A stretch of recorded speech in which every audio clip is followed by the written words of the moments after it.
Dear students, welcome back. In this session, we are discussing about transcription factors. We can define transcription factors as proteins which can bind to DNA and thus they regulate the transcription of genes. Not all gene products or proteins are required in all the cells all the time. Depending upon the physiological condition or the metabolic processes taking place in a particular cell, some proteins may be required and some may not be required. So, the transcription of genes or the synthesis of RNA should also be carried out selectively. It is the transcription factors which make sure that the right genes are transcribed in the right cells of the body and at the right time. There are two types of transcription factors, general transcription factors and specific transcription factors. First, let us see about general transcription factors.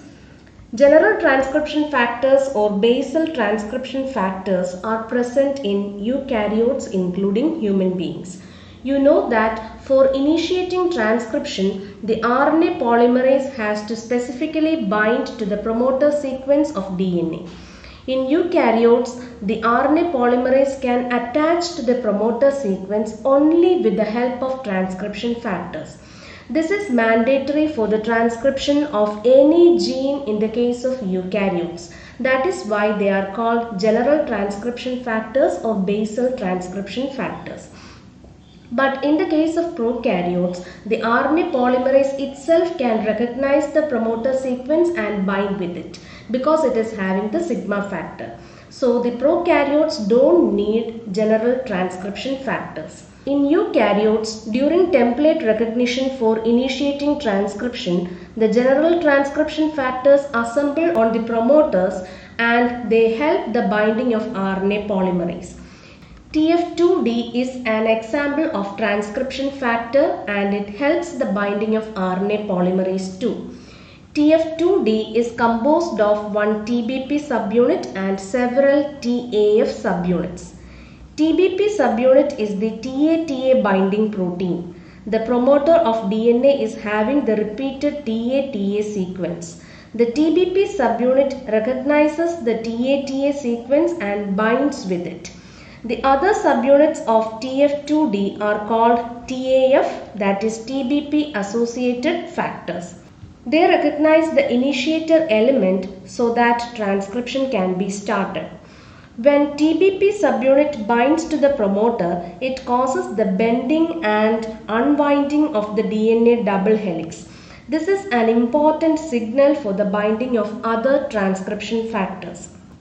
Once TF2D binds to the TA-TA box, the transcription factors like TF2A, TF2B and TF2F bind and also the RNA polymerase binds to the promoter in an unphosphorylated state. After that, the transcription factors TF2E and TF2H also bind and all of them together form a pre-initiation complex. The RNA polymerase 2 is then phosphorylated by TF2H. The RNA polymerase 2 is now active and transcription is initiated and all other transcription factors drop off from the pre-initiation complex. Next, moving on to the specific transcription factors. Specific transcription factors help in the specific regulation of genes. They can specifically switch on gene transcription when the gene products are required by the cell and they can also switch off gene transcription when it is not needed. The transcription factors which switch on or activate gene transcription are called activators and those transcription factors which switch off or repress gene transcription are called repressors.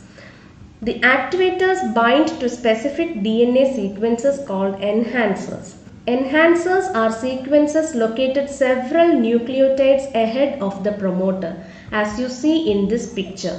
When activators bind to enhancer sequences, the DNA bends so that the activators come closer to the promoter sequence. This greatly facilitates the binding of general transcription factors to the promoter and thus the rate of transcription of the specific gene is increased. On the other hand, repressors bind to another sequence of DNA which is called gene silencer. The binding of repressor protein to the silencer region of DNA blocks the binding of general transcription factors and RNA polymerase to the promoter sequence. Thus, gene transcription is repressed or inhibited. So, depending upon the selective binding of transcription factors, gene transcription can be regulated. That is the significance of transcription factors. Thank you.